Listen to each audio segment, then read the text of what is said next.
Hello again, everybody, and welcome to another Inside Lowell podcast. I am your host, Teddy Panos, coming to you from the Inside Lowell studios here in beautiful, historic downtown Lowell. Coming to you on let me make sure I get that date right, on a Wednesday night, January 17th. We're going to talk a little bit about Lowell politics. Last night, city manager delivered his State of the City address. He kind of delivered it to us this morning in a podcast that we have featured on Inside Lowell. Now we'll kind of go inside the state of the city and see, is it as rosy as the manager said? My guests here today might have some differing opinions. We'll bring them in a quick second. First, I want to thank all of you for joining us, and of course, thank our sponsors for helping to make this podcast, all of our podcasts, and all of Inside Lowell, for that matter, possible. Of course, we start with our friends at Washington Savings Bank, serving the greater Lowell community for over 130 years. Make the switch now to Washington Savings Bank. Unicare, offering a variety of plans for people insured under the GIC. At Unicare, your health is their top priority. Boston North Company, business solutions to help restaurant and retail clients save money. Make your business more profitable with Boston North. Mahoney Oil Company, providing warmth and protection to families in Greater Lowell and Southern New Hampshire since 1925. That's nearly a century. That's Mahoney Oil. Francis E. Preventure Insurance for auto, home, business, and life. Trust the agency Greater Lowell has counted on for 40 plus years. Francis E. Preventure Insurance. Go Puff, the grocery store right at your fingertips. Use the code LOWELL20 to save $20 off your first purchase of $21 or more. You'll get free delivery as well, so your savings are astronomical there, folks. Download the GoPuff app or visit gopuff.com today. And last but certainly not least, the Massachusetts Pirates. They're 2 months away now from bringing all the hard-hitting action and excitement of arena football to the Tsongas Center in Lowell. Get your tickets today by visiting masspirates.football.com. And with that, I welcome in my guests for this podcast. The one guy you'll definitely recognize. The other guy, we're getting him to the point where soon enough you're gonna recognize him left to right on your computer monitors or TV screens. Insider Jack Mitchell. Jackson, welcome to 2024. Thanks for having me. This is a beautiful year. Yes, we kind of planned this, like a month and a half ago? Something like that. And then we went into hibernation for the holidays. Well, just after the tryptophan hits you. Definitely hit me big. Ryan Gilday, the Lowell Citizen, Hey now. is here as well. The reluctant podcaster, as we were led to believe early on in your tenure of doing city council recaps. But, you know, you came in for an election preview. You came in for our election night coverage.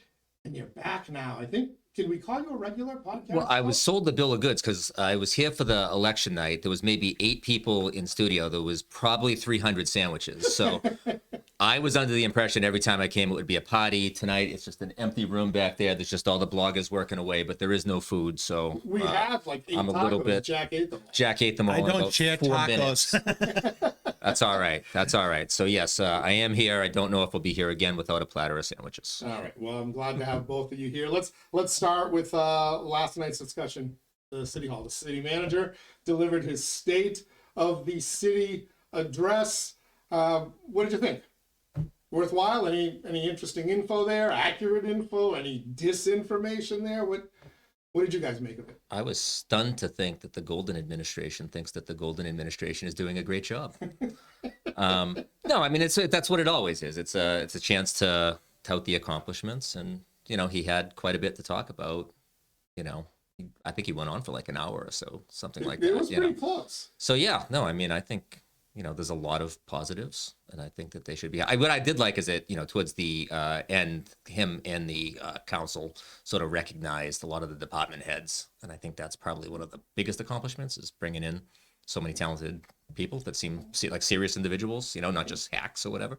And then next week they can go back to hammering them over. Yeah, no. You motion responses. Give them all kinds of stupid blackout. motions and all kinds of other stuff, but nevertheless, so it's a good chance to get some recognition for some of the positive stuff, like you said before we delve back into, we got to change business as usual. Jack, I thought that was a brilliant way of framing it. The Golden administration talking about the Golden administrations. All right.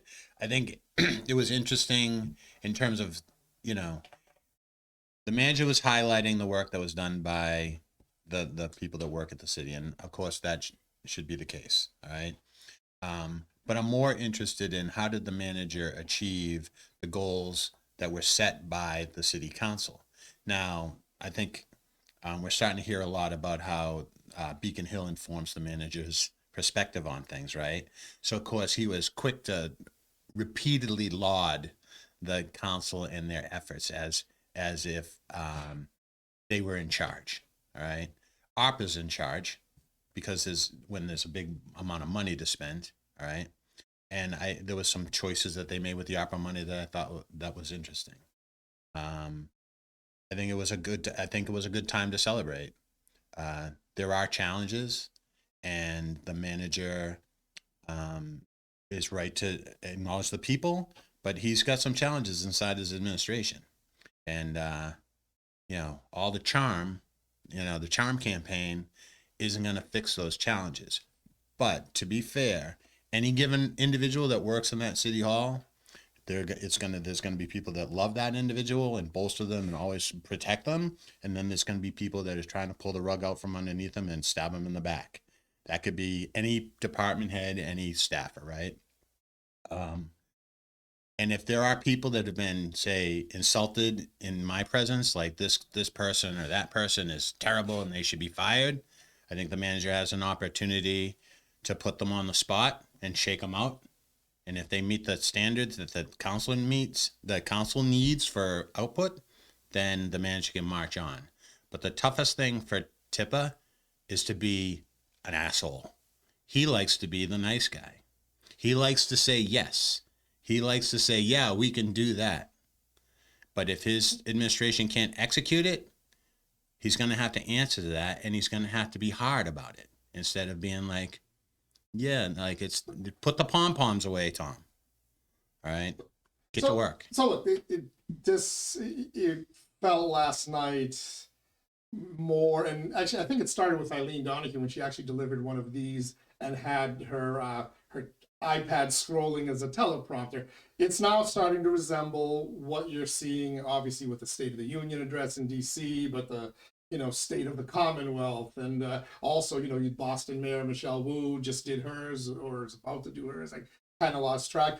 So Lowell looks like it's kind of getting into the 21st century with that. I was thinking to myself last night, wouldn't it be cool if there was like a rebuttal? Like have like Eric Gitchier. Have Eric Gitchier give like the council side of this and highlight where they think he might be coming up short, and praise him where you want to praise him, but I almost wanted to see part of that. Instead, it's going to be you two fulfilling that role. Well, I don't know that I'm going to do a full-throated rebuttal. I think just to piggyback on something that Jack brought out, it's hard to fail when you have that much ARPA money behind you. And I think he also had the largest free cash reserve in 20 years. So he's coming into a ton of money to begin with. So yeah, it's easy to, he talked about the council wanting to address a lot of the quality of life issues, your parks and your cleanliness and all that other stuff. So it's easier to do that when you have money to throw at these problems. I'm more curious to see how it's going to work out when the ARPA money is gone and the revenue from the state starts shrinking, as I think that we're going to see. And then you're going to have some of those really tough decisions in terms of efficiencies, we'll call them politely, going forward. So, yeah, I don't think I would rebut anything that he said. I mean, all the positives were actually positives. Buying 10 new fire trucks is actually awesome. The DEI training that they're doing, that's, I don't know what the results are going to be of it, but that was a priority that they're enacting. So stuff like that, yeah, I don't think it needs a rebuttal per se. But perhaps more, if we're going to talk about the true state of the city, you have to also, I think, spend some time on the challenges versus just your accomplishments. So that's what I'm dragging you guys into. Where does the city need to improve? Where is it falling short?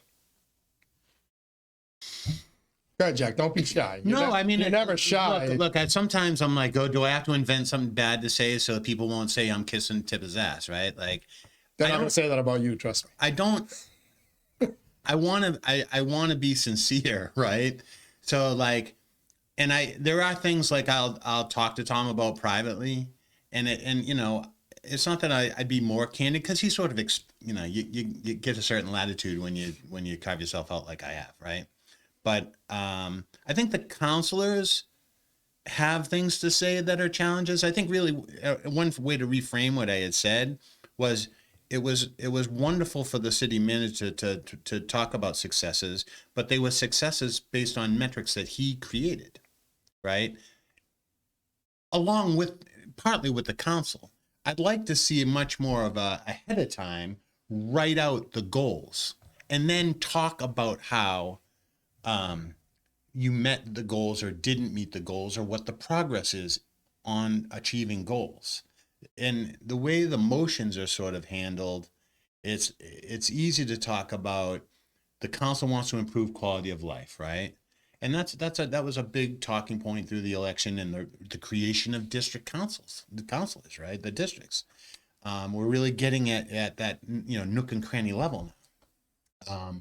You know, Corey has talked about experience Lowell, right? Like that there's a way to create experience, not just for tourists coming into the city with their outside money, but give the people that actually live here a daily experience, right? And I think, you know, things like the painting of the Hunts Fall Bridge, the Rotary, you know, the lights in the canals. There's like little ways of sort of giving the Lowellians, but also baseball fields. All right. There's just things that some of the councilors, you know, not to create Councilor Gitzier as some sort of anti-hero, right? They hold the manager accountable and challenge them, and I think rightfully so. They should define the shortcomings, not pundits. Well, he's the guy, Councilor Gitcher, and that's why I kind of said I would have loved to have seen his view on it, although we get to see it every week during his discussions. But you know, he keeps focusing on, you know, projects, public works projects, school buildings, things that are not done properly, things that aren't done at all, leaky roofs, etc. It's been 2 years now for the manager. It's time to start seeing results. We should have started seeing results. I feel like we're starting to see some, but is there enough improvement given the money? Because, you know, you said ARPA. Okay, well, that money's dried up. That's going goodbye. If it hasn't already been committed, it's gone in a year, right? As far as I'm concerned, the ARPA money, if I remember that correctly. On top of that, you've got the 9% tax increase combined over 2 years. You got a 5.5 and a 3.5. So you got 9% tax increase. You had some free cash. That's a lot of money available to spend. Have we seen enough results? Based on last night, yeah. Yeah, I mean, I think so. For some of those things that we were talking about, yeah, I think that the parks are noticeably better than they were 2 years ago. So I think that's a success. You know, You use them. I do. And you're out there all the time. they are You're better. fine. Okay. They are absolutely So better. you can speak to that better than Jack and I. Yeah, no, firsthand experience and my observation. Maybe someone would disagree with me. I doubt it, but I think that they are better, and I think that the money is more evenly spread throughout the city, as we Which saw. parts do you use? Well, in Lowell baseball, you kind of use them all. So, Okay. I think that was a dig at your neighborhood. No, by the way. if you want to talk about so Shed actually is probably in worse shape than the. In fact, it definitely is in worse shape than the parks in Pawtuckaville. Right. And Finfield doesn't get a lot of use, so that one's probably a little bit better too. I mean, a lot of stuff happens at Shed, but nevertheless, I think it's the only field without scoreboards. You know, so nevertheless, I get where you're going. So when I had the manager in here earlier this morning, he talked an awful lot about roads and the money spent, how they went from 3 or 4 million spent to 11 million spent on roads and improving them and whatnot. And he said, we're no longer just filling potholes, we're actually doing things. And he talked about sidewalk projects. But it's funny to me, the most common complaints you see, springtime, potholes, right? Yeah. Winter, they're not plowed properly. That goes back to when we were kids and probably long before that. But, you know, are we seeing, is it noticeable to? I think it's hard people? because I think that's more of a long-term thing. And I think that's part of the problem that, you know, Council Gitcher is always talking about, right? Is that we need to have processes in place that you might not see results on right now. It's not a quick political hit, But 10 years down the road, if we do, pre-treatments on roads or crack sealing and stuff like that, you might not see the payoff right away. It's going to be down the line. Or if you're training, whatever, HVAC technicians in-house or whatever, you're going to see a payoff. Or if you send them for a continuing education, you might not see that right away. But down the line, when we, as technology changes and we have people in-house that can handle it, whereas instead of going, that's just a recent example that he used. Instead of hiring outside contractors, we're going to see a savings over time. So I think it's hard with some of these structural things to see that right now. Whereas a baseball field, I can tell when the grass is being cut more often and the infield lines are a bit cleaner than they were 2 years ago. So there is some improvements that you see, like stuff like that, art projects. But like I think some of the larger structural stuff, I don't see anything happening. Not to say that it's not. It's just I don't think it's the type of thing that would manifest quite so readily. No. Getzier, the way I see Getzier is he focuses on programmatic maintenance, right? Scheduled maintenance. And in the in my circles, there's lots of discussion about politicians prefer to cut a ribbon on a new bridge versus rehabbing a bridge to the fire engines, right? Replacing fire engines is like replacing your roof. And I was always told by realtors and people in that kind of business, repair your kitchen or your bathrooms, remodel them, right? Because if you just fix your roof, people just expect the roof to work. There's nothing jazzy, nothing sexy about repairing your roof. I'm sure the firefighters really appreciate new apparatus instead of having them do the Fred Flintstone routine trying to get the thing to go around the corner, right? I was impressed when I saw that, not to nerd out on you, but they bought some machine that I think was something I learned about 15 years ago, which is you go over a manhole and it's like a maintenance repair thing. I think that's a camera trucker, maybe it's not, but it's related to maintenance, and it's an expensive piece of equipment, but it certainly isn't sexy. Vac trucks are not sexy, but they are critical in order to maintain and keep things functioning. And the manager pointed out last night, he didn't say it in these words, but he did talk about years of accumulated. I think partly he was just sort of dodging, like, I didn't do all this. This was sort of left for me, right? But the kicking of the cans.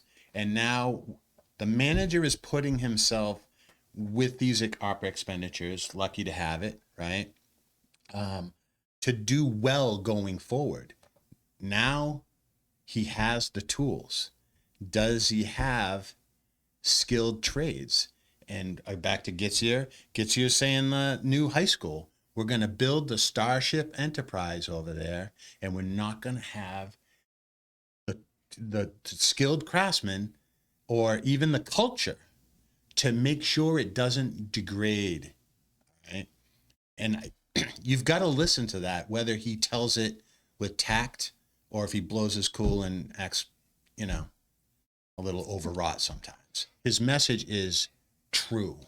So this was something I broached with the manager on a couple of occasions when he was in here, and that is, does the city have the workforce, and does the way government works today allow them to have the workforce and keep it to maintain all the roads, all the bridges, because Lowell has a lot more bridges than most cities around, 27 or 28 school buildings, and they're lucky they'll have half of a brand new one.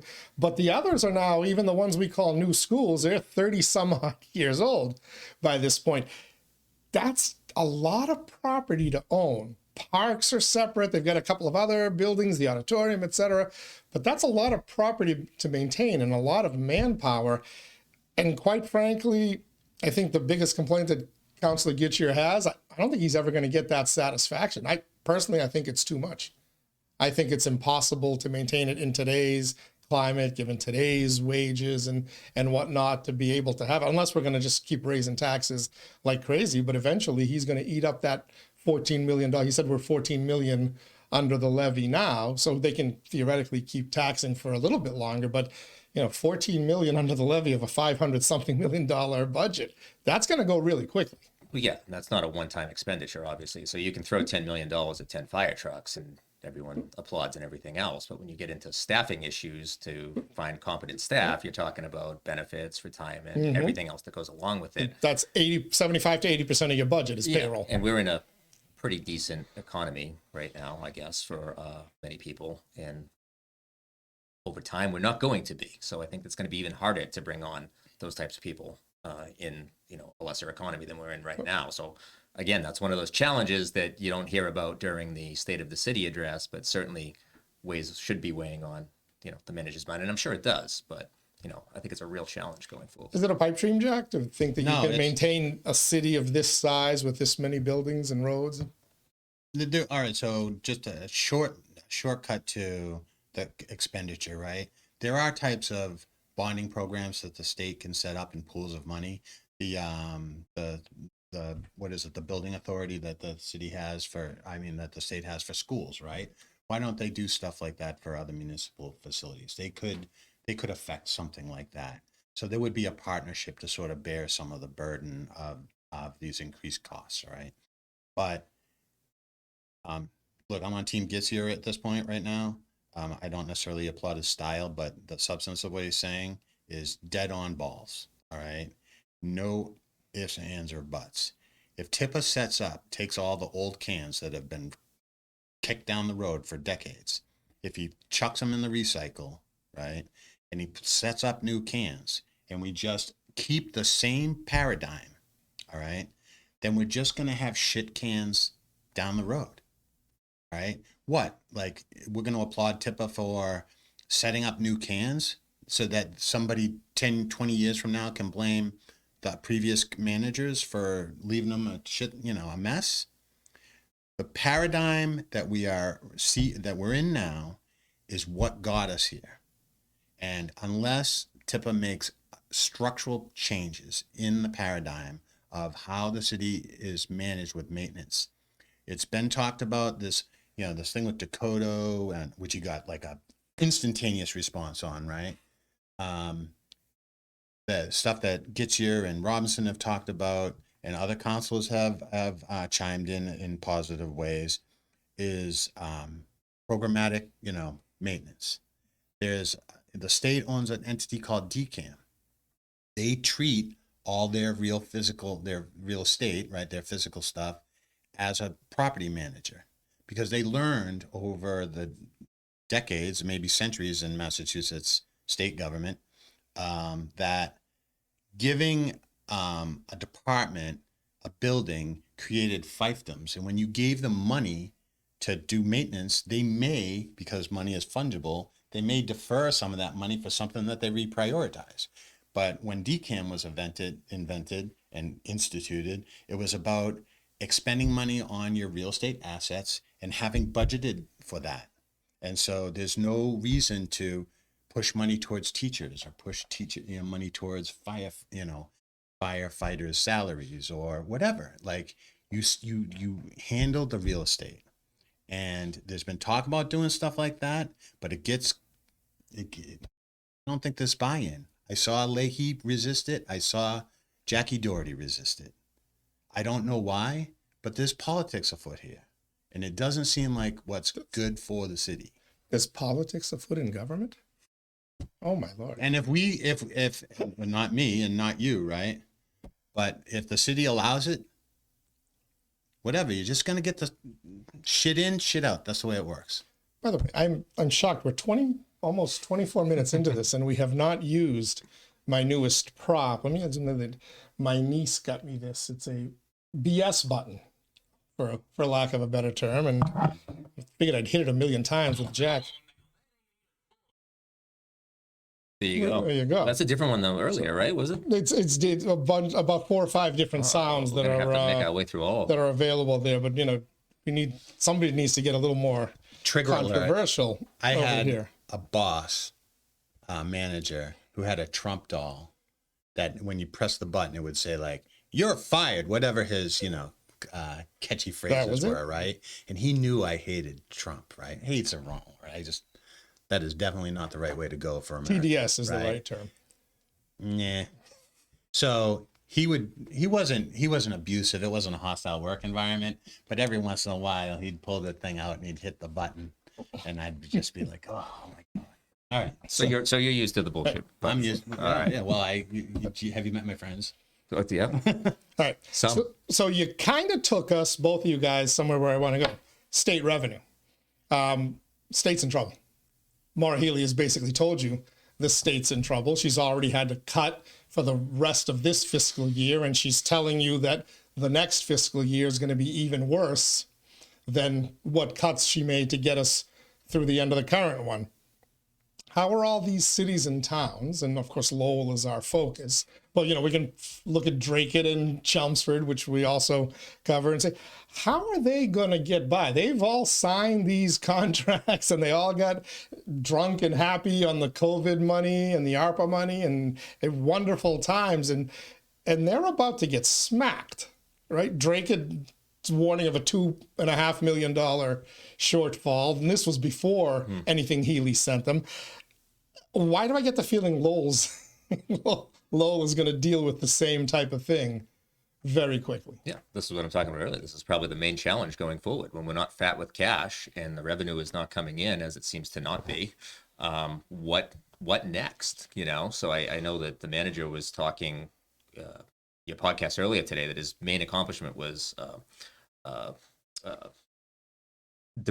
business development, something along those lines. And I was surprised to hear that because I have not seen a lot in that arena. I know that 50 businesses applied to be something downtown or whatever number he threw. I'm not seeing 50 businesses opening downtown. People keep hinting of big things coming. There's always big things coming. I'm waiting. There's always big things coming. I'm waiting. Yeah. The check is in the mail. Yeah, it's always I can't talk about it yet, but I promise you. But I'm not seeing anything big happen at HCD. And by the way, I'm not a big fan of just putting points on the board just to say that you put points on the board. If we gotta whore ourselves out and sell the farm just to say that we worked a deal with X company with all kinds of TIF agreements, or giving them a shitty parking garage or something like that, or a space to build a shitty parking garage. I'm not in favor of any of that. I just haven't seen that, and that hasn't been the focus. It's been more of those quality of life things, but I'm not seeing a lot in that realm, and I think that's going to be critical when the state money dries up. How are we increasing revenue on our end? The table is set, though. I think the table is set. UMass Lowell made its deal for the ICC with the state. I think we all assume that was done to make sure that East Campus can go forward and whatever is going to happen there. I mean, I'm hearing as much as a $500 million development over there, and that would certainly be a big splash. I mean, the fact that the university for them, is doing it they did some and the spillover. city isn't attractive enough to be able to pull that into Hamilton Canal. Sure. To me, that's a little bit of a disappointment. But I think we need to see that in year 3. And I kept kind of pushing the manager, going, saying, "Are we going to start to see it? Are we?" And he left the impression that we are. I've been hearing this since Deval Patrick was governor and Steve Panagiotakis was in the Senate. Yeah. So it really is. We need to see it, or else I'm afraid all these other factors that we've talked about here in the first part of this podcast, it's going to have Lowell backsliding pretty quickly. I mean, I'm not sure if we're talking about losing money or just making less money, right? Didn't we just give back money to the taxpayers because we had too much? Yes. The state, yes. Yeah. So is there a comptroller that's out of a job right now? Like, I don't know who makes those decisions or informs the governor, but like the state legislature, based on some statute, that recent statute, had to return money to the taxpayers. They overtaxed the taxpayers and they had to return that money. And then doing what state legislators are very good at doing, and governors, they decided, we're not going to make that mistake again. So we're going to throw so much new money into the budget that we're going to basically screw ourselves over. And they've got revenue not meeting the benchmarks. And I don't know if, I don't know if the revenues are down or if they're not accelerating as quickly as they need to, but it's very real. They've gone on 6 consecutive months now of not being able to meet their benchmarks. So they're budgeting against those benchmarks. So they're in a lot of trouble. Also, that can be a little bit of a dick here. It doesn't help that you've started throwing $45 million a month into a issue that you didn't need to welcome into your state. And I also want to ask, Jack, especially you, Ryan, I really don't know your political leanings, but what I thought the millionaire tax was going to was going to save us. So, They watered the millionaires tax down. That was one of the things that kind of was left a hangover from the Bush or the Baker administration. And, you know, more. No, Healy bought into it. Like I remember the what's that thing with Conan, the Lamentations of the Women, right? Right? Is the Lamentations of the Progressives. Like they were crying about Healy was like buying into watering down the effect of the millionaires tax. And so like they're playing the shell game, and then all of a sudden, isn't the point of the shell game to get more money to come in, right? But they're not getting any more money. They're giving out less money. But so are we losing money, or we're just not getting as much money? Did you see the Dick Howe? I don't know if it was this week or last week. Just the number of deed transactions in his office is the lowest in 30 years. Yep. You know, so I don't know. I think the high interest rates are The high end, right? And kneecapping us with the capital gains. So, yeah. the economy is it's built on, you know, deck of cards, matchsticks, whatever you want to call it. Yeah. And any little thing will, you know, the high interest rates don't seem to be affecting people running to Florida or Texas or a number of other states. They seem to be doing pretty well over there. Could it be that the millionaires are leaving Massachusetts, Connecticut, New York? I'm not helping you with your self-fulfilled prophecy. Well, I told you this was going to happen. Yeah. No. Well, And people doubted it. Oh no, they're going to pay their fair share. Sure, they became millionaires because they give away money that they can find ways to hide. Sure. Well, they're not selling their homes to move to Florida. I think they're just simply not, you know, they're just buttoning down the hatches and not really spending as much as they used to. You know, Or I don't know. buying a home in Florida and But by the way, becoming a I don't know that Florida that's attributed to the millionaires tax, and I don't know that people are leaving the state in droves based on the millionaires tax. I think there's other factors at play there. But You just got to wait affordability. for Teddy to Affordability, all this stuff Because that there's no housing stock, it all plays into. We're not driving to New Hampshire for work. It's really simple. They go up there, but they come down here to make money. So whatever we're doing that's so terrible, Teddy, all right? Yeah, you're not keeping them here. That's where you're losing. If they're moving to other states, and they're not all going to New No, Hampshire. they work in Massachusetts where the Sure. wages and the industry are. And so there's something here that's working right. Great, but Okay. the fact that many of them are living in New Hampshire is bad. But they're not the why. fact They that they're didn't build leaving any businesses over They're there. leaving and going to other states. That's irrefutable at this point. Massachusetts is losing residents, and could be why you're importing Is it because maybe people that the are costing baby you boomers are $45 million moving to a month. the It could baby boomers be. are snowbird? Well, you're not interested in the details. You like your talking points. It could be, but why aren't they? We bring in thousands of college students every year. Look at our colleges, our universities. We're bringing in 18-year-olds that you have 4 years to mold them and get them to fall in love with your state. Where the bleep are they? Where are they? Where are the businesses? Where they are have the no place to startup buy a house if they businesses? wanted to. Bingo! Yeah. The standard of living, the cost of living up here is so sky high that even if they want to stay, they can't. So let's just tax them even more. Because it worked when I came to Lowell to attend the university. Because the talking How long point ago? back then, I know. You're old. No, I understand that. That was I moved to Lowell in '95. Right, I started the university in '91, and I moved in to in '95. So they wanted us to stay, except at the time that the people wanted us to stay, be part of their economic development, pay our taxes, but keep our mouth shut and not get involved with city politics. The good old days. That didn't work out. That didn't work out well. No, in your case. There was a lot of people. Some of the people that we were talking about off air. People stand up, and we got to blow in on the city council, don't we? Who's the blowing on the council? Where's Janess from? Oh yeah. Oh yeah, that's right. He is a Where's Kim blower, Scott from? but he's in downtown. Well, John Drinkwater was Tewksbury as well. John, like so. You guys elect blow-ins now. What the hell are you doing? They're the good ones. The good one. They're the good ones. Jack Mitchell Not the is here. Ryan Gilday, the Lowell citizen. We're talking about the state of the city. We could probably just make a podcast called. We should just talk about State my of the shirt. City. That Lucas What was the story Nelson. behind that? Lucas Nelson. There's a joint in that guy's mouth. so Yeah, it's yeah. Well, gotta it's be- Willie Nelson's son. Okay. Does he Right? pay his taxes? So I went. Not in mass. Willie. No, Lucas. Willie certainly doesn't. He certainly doesn't. No, I went to see Derek Trucks and Tedeschi. Tedeschi Trucks at the Garden, and Lucas Nelson opened, and I was pretty impressed with the act. So I saw the tickets, were available. He was playing at a small venue down in the district, the theater district of Boston, right? Mm-hmm. Down there where they do Stomp and things, Blue Man Group and stuff like that, right? And so Combat Zone? I got what used to be the Combat Zone. I know. I got free tickets to a thing called VetTix.com, right? Because veterans get donated tickets. Here we go. And Always you guys good put me vets. on the spot for bringing in fresh shirts. Nice. So That might be the most hideous one you've had. I like this color. There was a different pattern that I liked. This is a very Southwestern motif, though. It Yeah, really is. yeah. It screams Southwest. Yeah. All right. So we put the manager under the microscope. Put up or shut up time at this point, right? He's had his 2 years. The honeymoon is over. He got his tax increases with minimal opposition out there, given what you've seen in the past in Lowell. I think this is a really important year for him. I think 2024 is very important for the manager, or else I think the heat will start to get turned on. What about the city council? New council?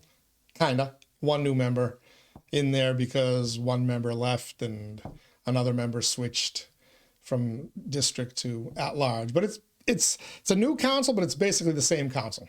New mayor, Dan Rourke. What's going to change? I want to start with you, Ryan, because you recap them pretty much every week with Yeah. your city council recap. Pretty much, not this morning, but Not this morning. last Well, the week, website actually. was done, Yeah, so- well, last week because there was nothing to talk about. But so I think that the one change on the council that predates the election would be what happened, or actually it came right after the election, was what happened with Corey, but before the new year, right? So I think that I don't know, but obviously there's some at least uneasiness, bad blood. I don't know what you would call it, but it's probably a different relationship now with some of his fellow councilors that have asked him to step down. Or aside, I guess I should say. So I think that's a difference on the council. This kind of feeling of unity, and there's a lot of new people coming at the same time. All the district councilors. I think maybe that might have changed a little bit on November 15th or 18th or whatever the hell it was. Is it getting better? So I watched the last two meetings. Time heals all wounds. And I noticed the first thing I noticed was kind of I don't want to call it a giddiness, but there was a little more, there was some joy in Councilor Robinson in getting to actually be there in person, participate, and not having things shut down. Now, it came with no real new motions filed. He filed one new motion that said, let's untable all of my old motions, basically. But is he gonna get pushback when he starts to file some motions for real, or is it safe to say that the farther we go along, assuming nothing new comes in the criminal case in the courthouse, that, as you said, it's gonna be put in the rearview mirror and it'll get back to business as usual, except for the behind the scenes, fighting that goes on that only a few of us know about. I think publicly it's going to be more of the latter of what you just said. I think people are going to kind of move on. I think the procedural things that they've tried kind of fell flat. There's not people showing up in protest anymore. There's not Lowell Sun reporters hanging out to get a picture of them. I don't think so. I haven't seen any, but it's just kind of a different vibe. There's a mention of it every. Well, yeah, they every do week that in the column, and the column is sort of somewhat back to being the column again, just based on this one issue somehow. But nevertheless, I think it is kind of blowing over a little bit. Also, there was that the victim statement, I think, took some wind out of the sails of the anti-Corey camp. Don't know what it's going to do with the legal case, but I think it does make a difference in terms of how people are approaching the issue, whereas they were out for blood at the very beginning, and they seem to have cooled a little bit. That's my take. Jack, is it business as usual behind the scenes? No. It's worse than it's been. It's worse than before. Yeah. So this council, I thought, with the change in the charter and the sort of, there was a, not a peak, there wasn't like a high point. The I think the Lowell High School, or maybe even the one Lowell thing when they tried to put on proportional representation, if that was 2009. I think that was a high watermark for our votes, you know, in the last 20 years or so. But it was, you know, it was a decent turnout in 2021 in the change of the system. I really was enjoying the council because I didn't see distinct sort of tribes on the council. I'd see certain, you know, individuals sort of moving towards what their, you know, what their preference is on a yay or a nay on any particular motion, right? It was the ADUs, trash that. I think there was some behind the scenes stuff that was going on, and that soured some taste. It put some, you know, people that were didn't like being called out, people that preferred to call people out. Like there was some bad blood spilled there, and I think it kind of ruined John Drinkwater. Right, he tried to pull some stunts, and I think it bit him in the ass. And I think that's Stunts. trying. I think he counted his votes before they were there. And I, you know, if He I'm had- gonna, Well, he I'm had gonna the be, votes. He had, I I mean, mean, real, he real, got gun but shy and he didn't pull the didn't. trigger in July. Yeah. No, Pull the trigger in July, we have ADUs. by a but 7 to they 4 dragged vote. it out. And to be honest, like if we're gonna be real here, I don't know how Brian Martin and his clique waited until the very last second. They were all up in Seabrook Okay. in July. Yeah, I guess so. And you know, like I don't know if like Gitzier and Corey and Kim were dragging it, wait for the 100 cavalry to show up. They played the stall Okay. game. Well, all right. Go ahead. No. Were they waiting for the cavalry to show up or something? But Well, Drinkwater, I think he, based on his sort of profession, imagines himself as kind of a manager of behind the scenes politics. And that embarrassed him. He had egg on his face in a huge way. Now, you can throw Vesner under the bus. You can throw Sakari under the bus for flip-flopping. But did you think they weren't? well, Would you have bet on that horse? no, I took them at their word. But when you talk about Drinkwater having egg on his face, I think he probably thought that he had the support of the co-maker of the motion to go forward on ADUs. Yeah, It came out of the subcommittee with Corey's support. I understand. And then, you know, if he has egg on his face, it's because people on the council who gave him their word flip-flopped. I think that's Yes. why. I don't think that's a failing of John Drinkwater's. I think John Drinkwater was consistent, probably the most consistent person throughout the entire process. I think he got screwed is what happened. So I don't think, you know, I don't want to blame the failure of ADUs on John Drinkwater. But as a manager of the whip count, Well, what should he have done? right, Help it got- guns to heads? look, I mean, the manager wants to do things like we do in Beacon Hill, right? Yeah, well, Isn't that what he's supposed to do? Well, All right. Should have moved the motion and forced the vote. The moment that they allowed the amendments, that was it. Procedurally, they were able to stall it. Now you got into election season, and it was now the pressure on Councilor Noon and Chow, and then eventually Leahy. Councilor Leahy. In July, nobody was paying attention. right. I don't know How did Belvedere not know about this on July 18th? thing is that but there was- suddenly they lost their shit in September. don't and, know how that's possible. and October. Because I'm an insider, right? I knew Martin's position, okay, at least 2 months prior to sort of it becoming that letter coming out. So like if I know this, right? What? These other guys, Drinkwater, they don't know this is coming, and they sat on their hands. They waited and they waited and they waited until the last second, like, oh, maybe we're gonna be lucky. And Well, guess what? they got stalled as well because people kept trying to crowbar in bullshit into the thing. Where They were trying to rewriting. be amenable They were to acting in people who bad said, faith. They had no interest We could in passing support it ADUs. if, when you know very well, those four were never. Your going to planning board vote it. wasn't gonna support it. Like, The planning board, they don't like. oh, I know they're ADUs. on. Hey, half the time we want to call these boards and commissions technical experts, and half of the time we want to call them hack shitheads that just do whatever their pals ask them to I do. didn't say that. All right.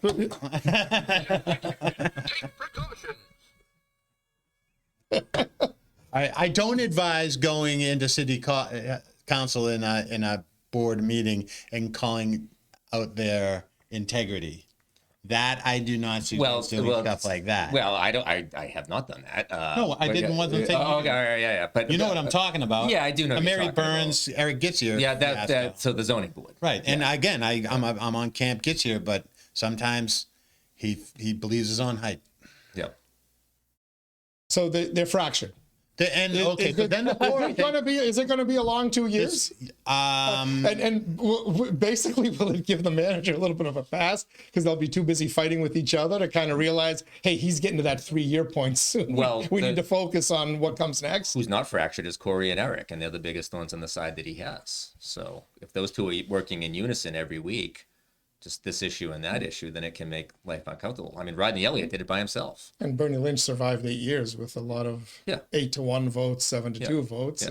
And they also know they are the thorn in the side, but they also know city operations. Sure. No. They know it better than he does. There's a lot of and overlap they probably know in it their better issues. than some of his department heads. But can they be effective based on what you said, what's going on behind the scenes with the ADU thing and then the step aside thing and that acrimony that it's caused? Can they be effective leading? I mean, I've talked about this with you offline a lot of times, but I see a lot of 9-2 votes, maybe even 10-1 on occasion where you can be a thorn all you want if you're losing vote after vote after vote. At some point, you're going to lose one that you really care about, and the fact that you've been a thorn in the side to other counselors, I think that's going to come back to bite them at some point with something that they value. Every manager rests on the majority vote, right? Like I think I've told this story that Tapia told me down at Gormley's back where it was in the old location. At the time, there was 9 councils. You needed 5 votes. So when Dick House Sr. was ranting, Tapia would sit at his desk and go like this and scratch his face with 4 fingers. All right. And Joe Tully used to say to him under his breath, "You lost, Dickie, you lost." Yeah. So like that was before the TV, right? Yeah. That was before the TV. So now the manager, if he has a majority, he can do a lot. The thing is that the manager's legacy is going to be told by other than his comms team, which good for Tipper I was a big proponent of a comms team. The son, Had I not started Inside Lowell, I would have applied for that job. you'd probably make more money, and I don't think you'd do as good Not a yet. job. Not yet. All right. The part of the problem, I do see sort of hope in the council, right? Like you saw last night when this whole discussion about refiling motions, right? Kim Scott was right there with Gitzier and Rita, right? I don't know what you're talking about here. So she didn't hold fast to any allegiance. She was on the merit of the discussion. So, I think people can be smart. It's just a question. I think Leahy's going to go with Tippett every single time. I see him as a write-off. Danny is loyal to a fault, and he's going to protect the manager. If he's going to criticize the manager, he's going to do it privately, but he's going to try to hold the floor for him. Dakota remains to be seen. All right, how these loyalties sort of shift. The hard nose in this seems to be Wayne Jeunesse. He seems to keep coming back to trying to play sort of parliamentarian tricks, right? Like if you noticed on the agenda, it was his refile. Where did he get that? All right, like he knew, like that he kind of telegraphed. He knew in advance. Did he talk to the city solicitor about it ahead of time? Geary doesn't know anything about it because Geary's been the clerk for how long? This is all sort of newly invented. I misread it entirely. I thought it was a thing like answer my motions. You answer Dakota's in 10 minutes, sort of like Rita did with her constable. That's what I thought when I first saw the agenda, Yeah. but then I asked around a little bit and I was told, well, no, when the session ends, you're supposed to refile them because they technically end with the previous council. And as was kind of correctly discussed on radio and other places, that's never been done before. Why? Who was it? Corey Sullivan who clued them in on that? Was it? So Williams. Corey Williams. My apologies. No worries. the untabling Too many Corys and Ryans. Corey Robinson. Gilday, Sullivan, Robinsons. That was kind of a blunder, all right? Because in my opinion, okay, and I'm vaguely familiar with governmental process, but I'm not an expert on things. When Councilor Corey, when his motions were tabled, okay, if they were tabled, they should have stayed on any subsequent agenda as old business or whatever, right? But they should never have passed the demarcation of this session. That council ended, all right? I don't know how it crossed the demarcation of the new year and the new swearing in.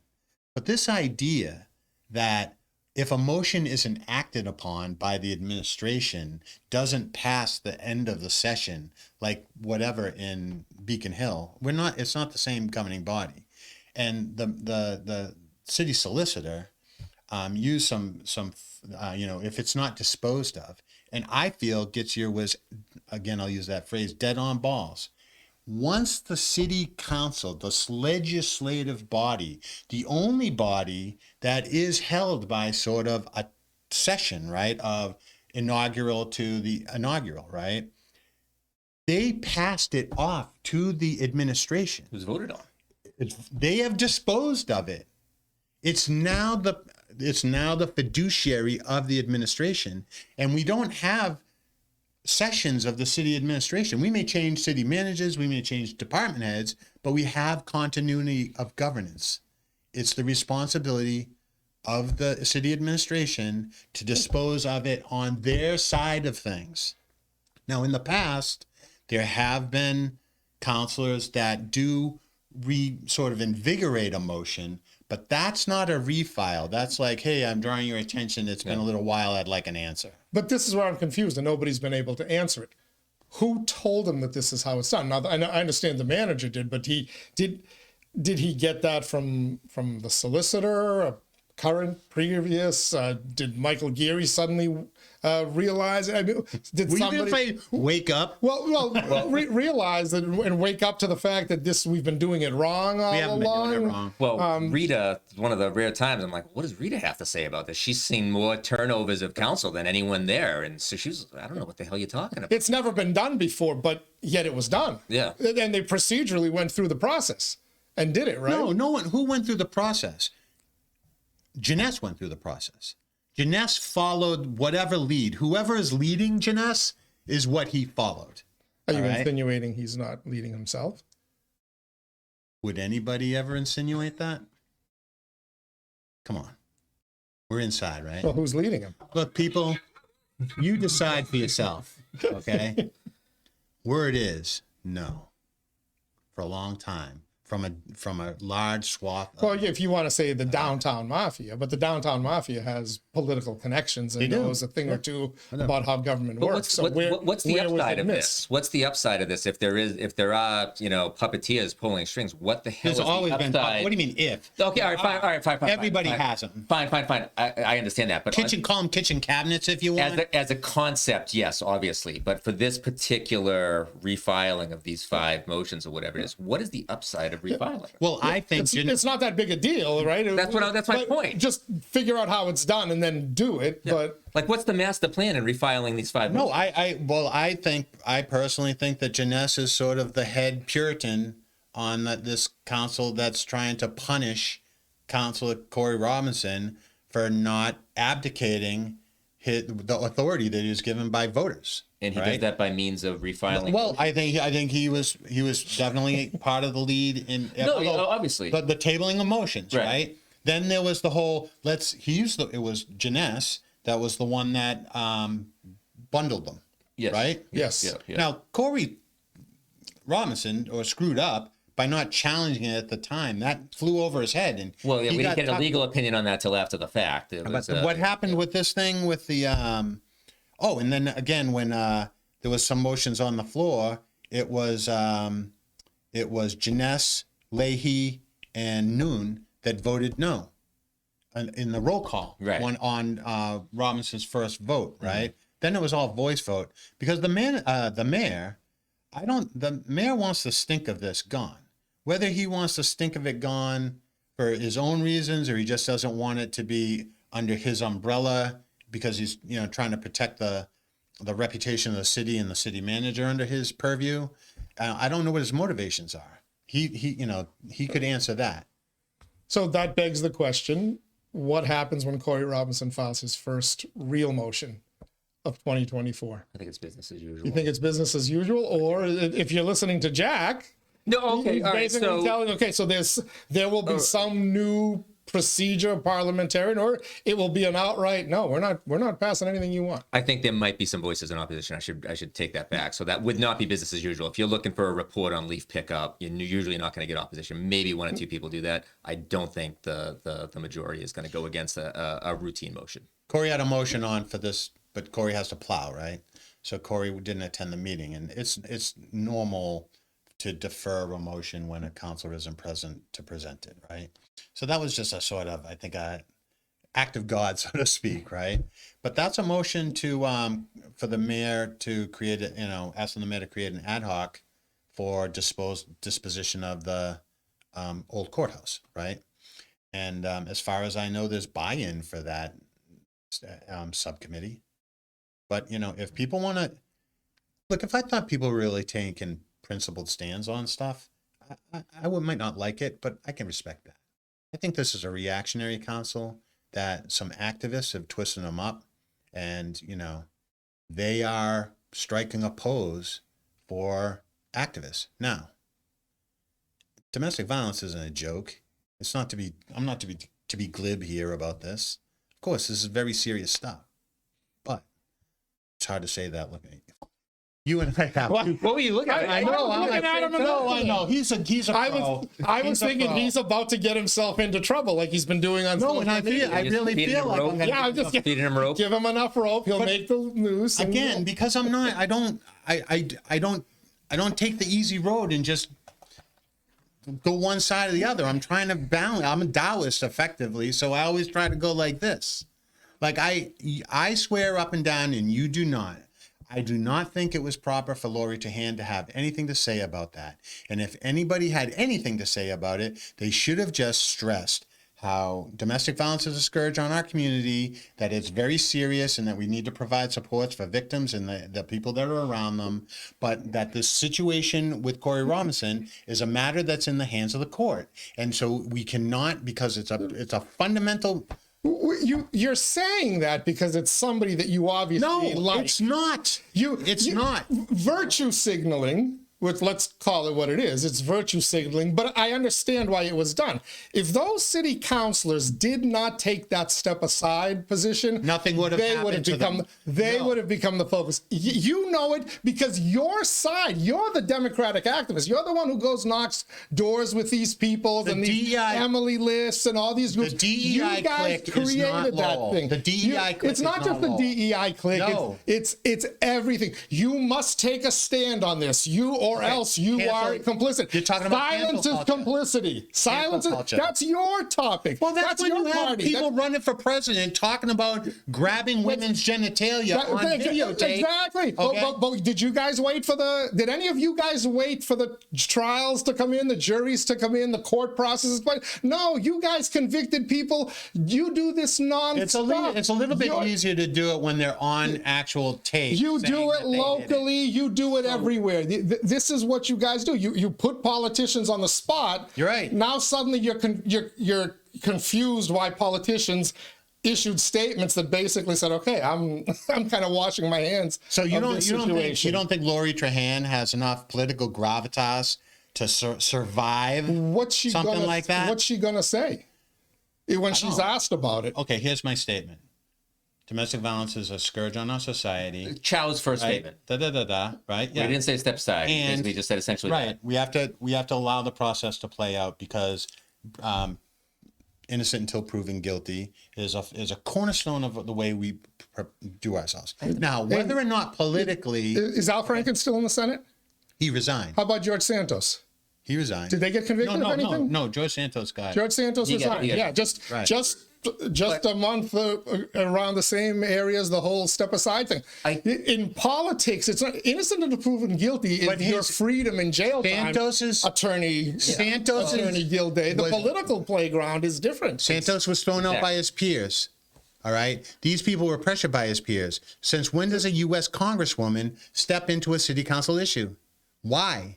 There was no need for it. There was no need for it. And it creates undue influence because now all the people that are aspirant to be in Lori Trahan's circle, in her shadow, they are going to now stick to that because the leader has said, this is the way, and they will follow. So now the accused, Corey, has a much harder way towards normalcy. All right. Now, there are going to be those that say he doesn't deserve normalcy. Normal, all right, process. You know, I'm not saying Robinson should, you know, is there a price to pay for this? Well, I mean, there's some price to pay for it, for being anywhere near it. Are you near it? Am I near it? I don't know. I'm not near it. Judgment is an issue, but if he is not guilty, then he shouldn't have to pay a price. And there's no, if he gets found, if he exercised bad judgment, trust me, I'd be the leader in the clubhouse of that golf tournament. But you know, if he's truly innocent, then he shouldn't have to pay a price. And step aside. I viewed step aside as kind of a olive branch and a chance to kind of say they don't have any authority to do these things. You are giving the council a type of authority that they do not possess. They requested that he step aside, yes. Right? And so I take some exception to the idea that, you know, you need to let it play out through the entire court system before you can render an opinion as to what, and all they are offering is an opinion. I think you should step aside, right? As you pointed out, there is no parliamentary procedure for them to even censure him. So right? they just struck a pose for the activists. They did strike a pose, right? So they did, right? Yeah. And that's essentially. But then you usurped sort of parliamentarian process to try to finagle punishment on a counselor. Sure, the that was whole improper. tabling, that Right. was improper. But- and the complaint about the open meeting law is just. And that is the thing that got them to quit. You were That, writing I on think, Facebook, I'm embarrassed for you people that were saying Yeah. that he should step aside. Yeah. Right. So I think that there's a problem with that where I think what you're saying, and I don't want to put words in your mouth, is you people don't know what happened, which is completely accurate, right? Dick House said exactly that. Exactly. No, I'm not saying you're wrong here. But what I'm saying is that the argument I think that you're making is this has to play out through the court system before you should offer an opinion like you should step aside. Is that accurate?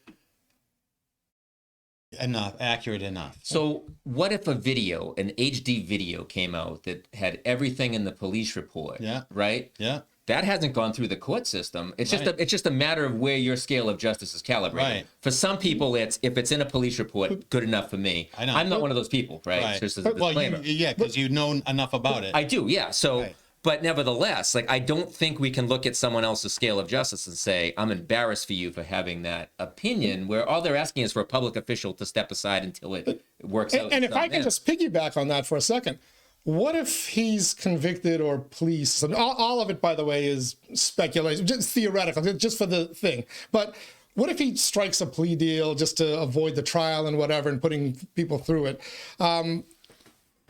Even if what if he goes through the case and he's kind of found guilty, but there's no jail time? There is no vehicle. There is no Probably at mechanism least $200 there to kick him off the council. I fucking bet you whatever's there that he does not plead. Whatever. So okay, great. He fights it, and let's say he's for whatever reason he's convicted. Right? Who knows? For me, Who knows? I can't go much further than that. But if he digs in his heels, Yeah. as he did with Step Aside, says no, I'm not leaving. If there's no jail time and he can fulfill his duties, should the Lowell City Council have a mechanism to remove him? Should the city have a mechanism to remove him? My promise to you, at least the two of you, and to whoever's listening, to Corey, is if he's found guilty, then I can't support that anymore. Right? Will I pound on him to resign? No, I won't. But I'm going to shut the fuck up. I'm not advocating at that point. That would be a joyous celebration Okay. at Lowell, by the way, if Jack STF. No, I'm gonna still do what I do on Facebook and stuff, right? But it's not that issue. But that issue. I quit on that issue if that is the case. But I'm trying to highlight Ryan's point that there is no mechanism. So they tried to create one kind of on the spot until one is formalized. I thought it was the mildest thing they could have done. He actually Step aside, to be honest with you. To another point, it's valid because there's another side of this. No, take us. Why should he have to pay? If I'm him and I'm convinced that I'm innocent, it's absolute bullshit that I should have to give up something that I want. And also, I don't know what the people of Centerville want. They might, I mean, I would assume they prefer to have him in there than anyone else at this moment, even with all this noise. So I don't know. It's not an easy issue.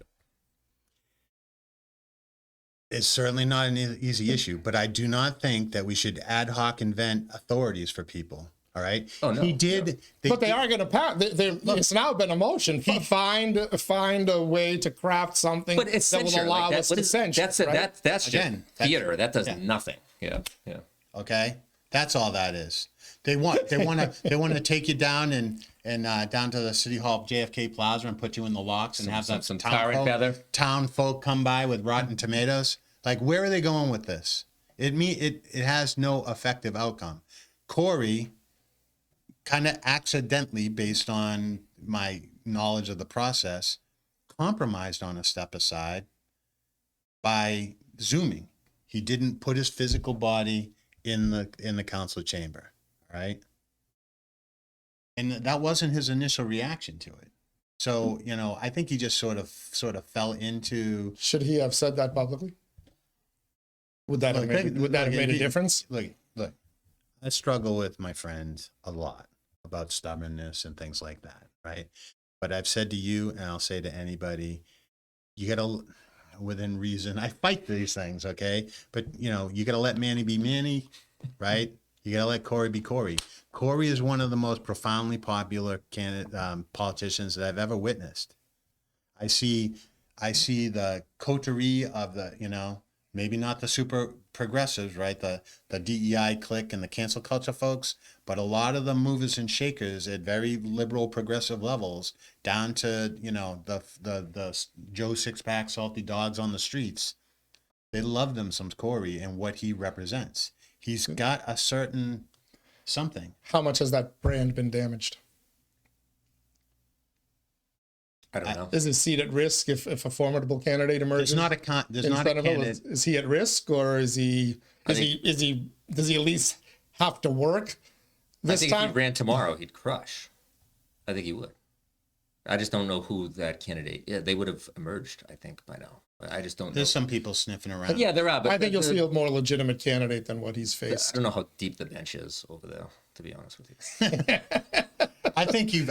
Any houses for sale? We may want to keep an eye on real Well, estate. no, everyone's moving to New Hampshire. No one wants them. I think you've been duped by people that run around in the bubble, right? Being seen. Okay. Anybody can stick their face on a billboard or in a picture at Gallagher's office, right? I think you're Who are you duped. talking about? I think you've been duped as to how much traction people that fluff in the bubble actually have. I want to see it play out. I'd beg to differ. I think he's going to have a far tougher time getting reelected than, basically, let's face it, he didn't have to campaign. I was out I of think my. an at-large seat would certainly be. He wouldn't stand a chance out Yeah, large. exactly. Yeah, no, exactly. that's a different thing. And that was something I guess he was considering last time around. If what I hear is true, I don't know. So doesn't it stand to reason that if an at-large seat is out of the question, that there's going to be some level of opposition in Centerville, or everybody in Centerville not care about the same things that people in other districts care about? You know what? I'm not People gonna are say people, that. right? I think people are less inclined to clutch their pearls in working class neighborhoods. All right, they don't have to front for their neighbors. They're not worried about making sure that their lawns are, manicured and that they've got the Christmas lights up. Centerville is not unlike, chunks of Pawtuckettville. A lot of back central, and there's a lot of working class neighborhoods, and Centerville is firmly that. And I think they are. I don't know. I think they're being patient. If the accusations end up, if there's a guilty verdict, I think they'll come in and be like, but I don't think they don't understand or can't relate to some of this stuff. Some people have messy relationships.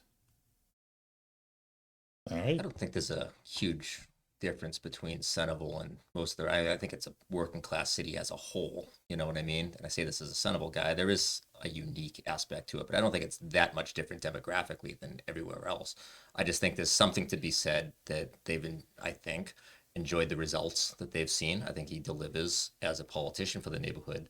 I think there's something to be said for when it's one of your own who's sort of under attack. There's kind of a rally around the accused type of a situation. Now, whether that's at play or not, I haven't polled all 80 voters or whoever the hell showed up last time in the last election, but you know, You weren't far off. I will say I know a couple of Centerville voters, and I think that they'd vote for him. Again, not speaking for them, but I think that they would.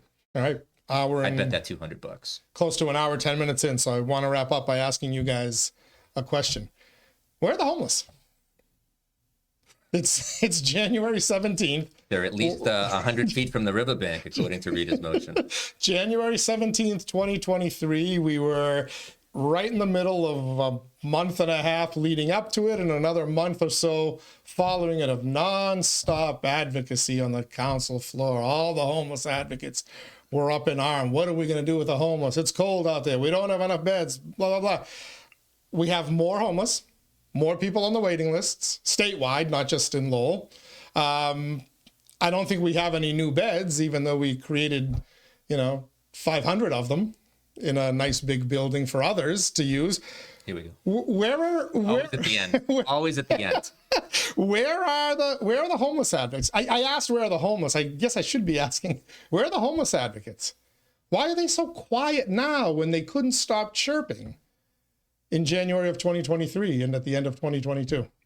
There's a grace period. They're waiting to see if Dakota can solve it. They're going to give them 3 weeks. If he can bust them out of town. Did he make a campaign promise to solve it?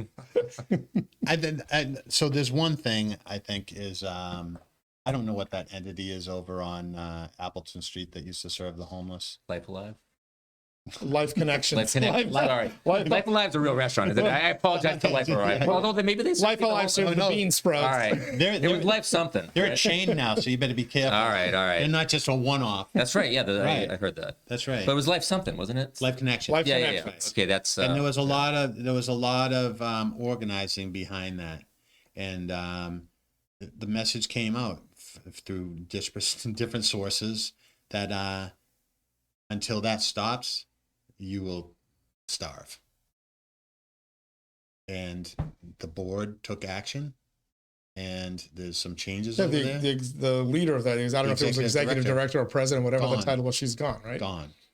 And some was saying that she was sort of instigating some of these Was that activists. the lady right? from Worcester?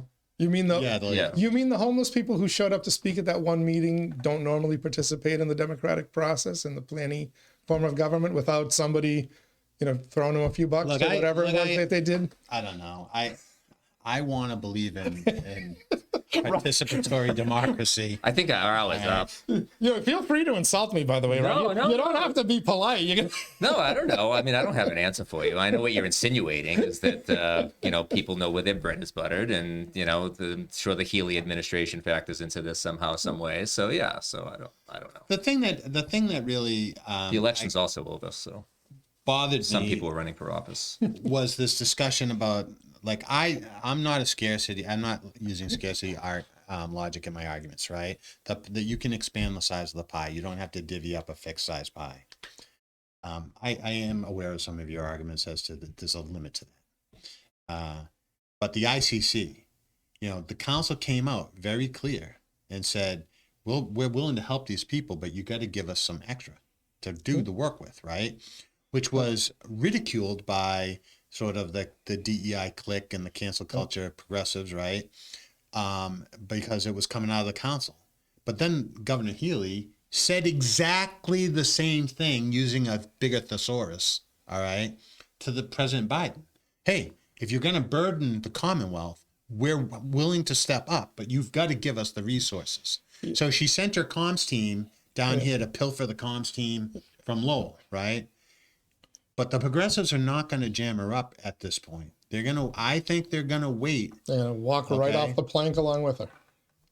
that's you like to say stuff like that because you like to describe liberals as lemmings and Well, people. she asked like that. she asked nicely for money. I mean, if you got to put some teeth behind a request, right? How about Lowell had no teeth how about either, either right? you Letters. send more money to deal with the overrun we have now, or we're not taking any more.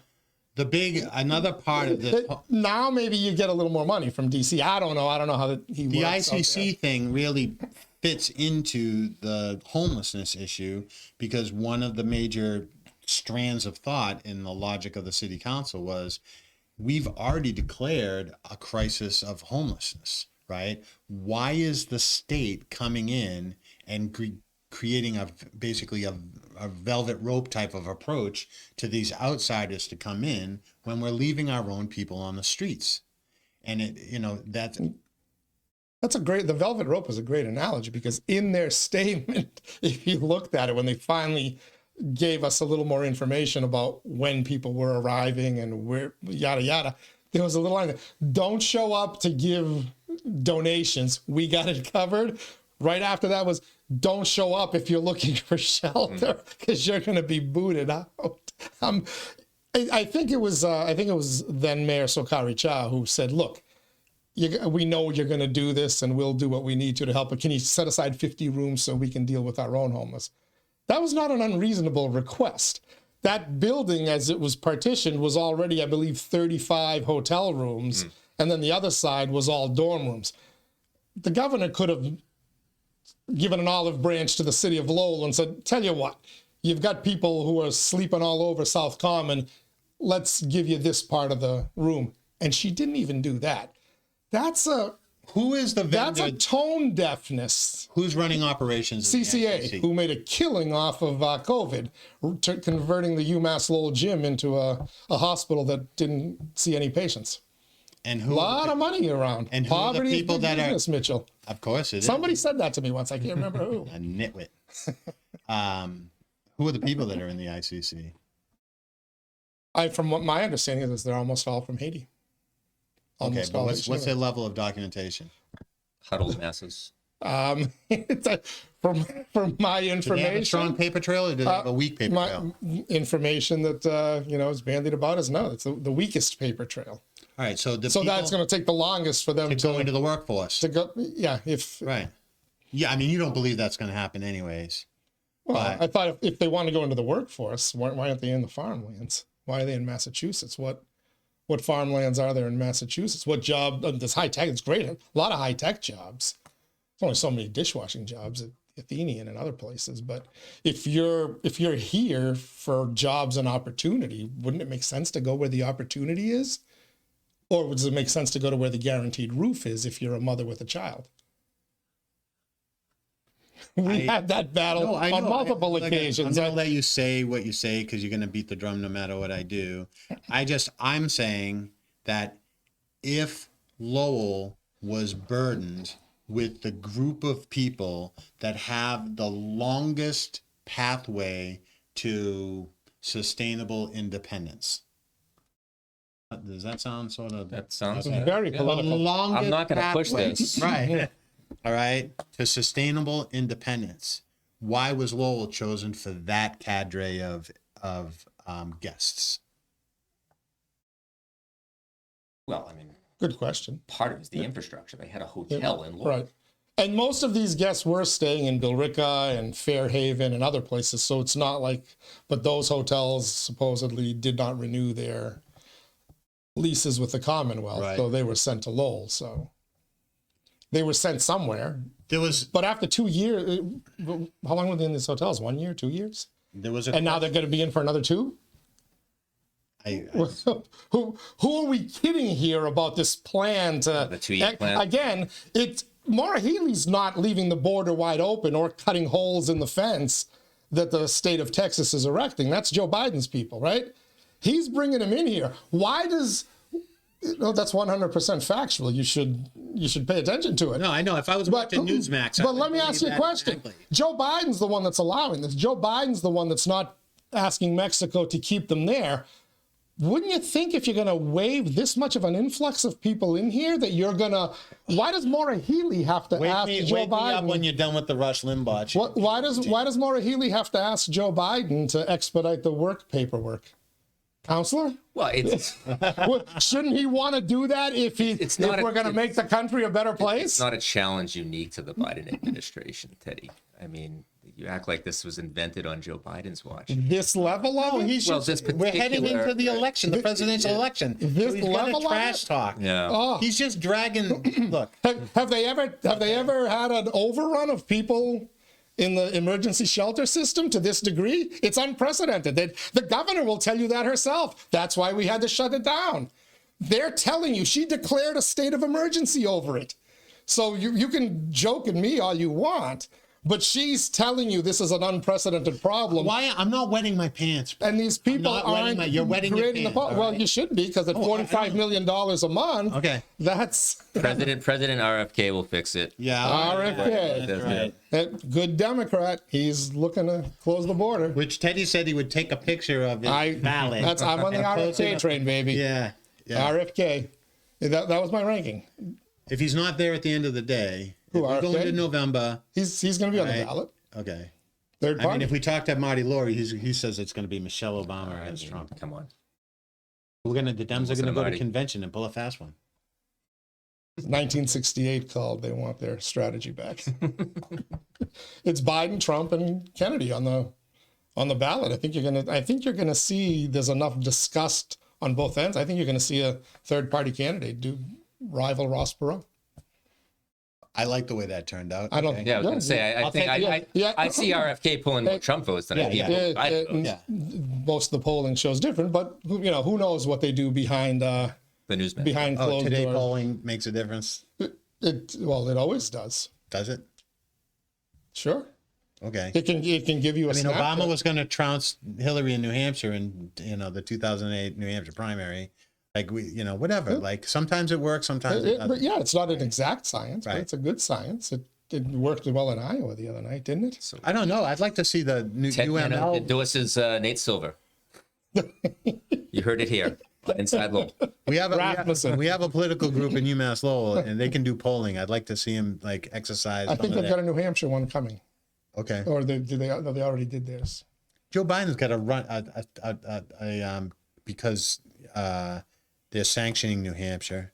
Yeah, he's not even. Right. On, there's not even a Yeah, no, it's a Democratic. right. primary. It's a right. All my pals from New Hampshire are trying to orchestrate a write-in ballot For who? for Joe Biden. For Biden? Yeah, because Why? there's some guy. There's some guy that's running up there. Yeah. Yeah, and I think he's now kind of Flynn? looped in What's his name? Andrew Yang. It's pretty bad when I know like your wingman's name, but I don't Yeah. know your name. But Yang's and also ran. Whatever. All right. Well, I'll invite you into my polling Did we location. hit all the things? Did we? Yeah, I think we hit them all. Anything else you There's want a to big hit? detour at the end, but no, that's good. The homeless, the motions. That's our checklist. Yeah, Did we hit them? pretty much. All right. I mean, That's good today. I want to. I'm gonna take my shot at the cancel culture, progressive, puritanical, purity forces in the world that are usurping plain government and the way we, our open meeting laws. And I think that the people that are facilitating that in the city council should get that. That was a comprehensive complaint that she wrote. A lot of effort went into that. Final thoughts, Mr. Citizen? No, nothing. Lowell Citizen, Nothing. Ryan Hopefully I Gilday? can start blogging again. I've missed 2 in a row, so yeah, I'll try and get back on the blogging train. You've used up all your earned and comp time, by the way. So I know. The payroll I know. department is I got watching stern you now. talking to before we started here, but the message was received, I promise you. Jack Mitchell, Ryan Gilday. Thank you, guys. Thanks, Teddy. Thank you to them. Thank you to you for joining us as well inside Lowell. As we like to say, if Lowell is your home, this is your place. Till next time, stay safe, everybody.